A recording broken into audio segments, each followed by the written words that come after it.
my job title, I've got a small business, so I'm Director of Drones 2 and Drone Force. I am basically, I guess, influencing, introducing drone technology to a whole range of people, from students and schools, primary and secondary schools, but also to the average person. I teach people how to fly a drone, through to students and teachers how to build drones from scratch. So very much that drone technology. I'm talking to students today about drone technology and the many and varied opportunities in technology around that link in with drone technology. So while drones themselves have a lot of technical aspects, aerodynamics, programming to build them themselves, they've got a whole lot of peripheral stuff as well. So remote sensing, and geospatial information systems, they rely and communicate to a whole lot of other technical areas. So I guess I'm just giving the students a bit of an insight into what are the opportunities that exist around this piece of technology. So I'm going to tell you a bit about drones. They're considered spying machines, invasion of privacy, but they are actually a whole lot more. And there's a lot of peripheral stuff around that as well. So, I mean, this is an example, rescue. That's a life jacket sitting on the bottom of a waterproof drone. Conservation and land management, where they use them to actually scan for, using thermal imagery to scan for feral animals that are destroying the landscape, and pick out weed infestation. Data gathering. In the Pacific Islands, they're delivering medical supplies very quickly. What would take 12 hours in a boat, now they're shooting a drone out. So, there's some benefits here.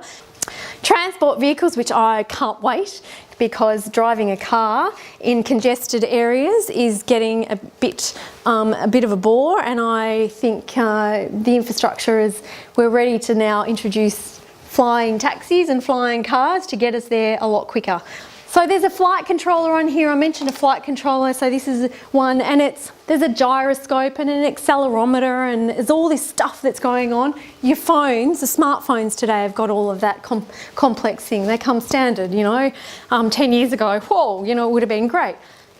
But there's all this information, feedback loops, programming. So, if you're interested in the raw programming, that's a pretty important part of drone technology. So I think our role, even if you decide you don't want to be right there in the midst of programming and technology, you will interact with it. And we all have a role in how this technology evolves and it impacts on us socially. So the social fabric, the way we communicate, we are human beings, we're not robots.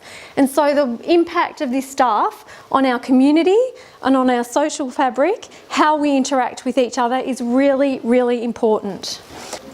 It took me 20 years to really find my passion, although I had a great time along the way in engineering. So my advice to you is, if you love something, you should feel confident, because you'll be good at it. That's the law of nature. If you love something, you'll be good at it. So believe in yourself and surround yourself with positive people. There's always people that are going to support you. Well, I love aviation. I've always loved flying, and I have my pilot's license. But it's such a fast-growing or changing area, and I love building drones, and I love the idea of solving problems with drone technology. We are seeing drones being used in a whole range of other applications, so they have the opportunity to actually add benefit to our society, and that technology adding benefit to our society is a good thing.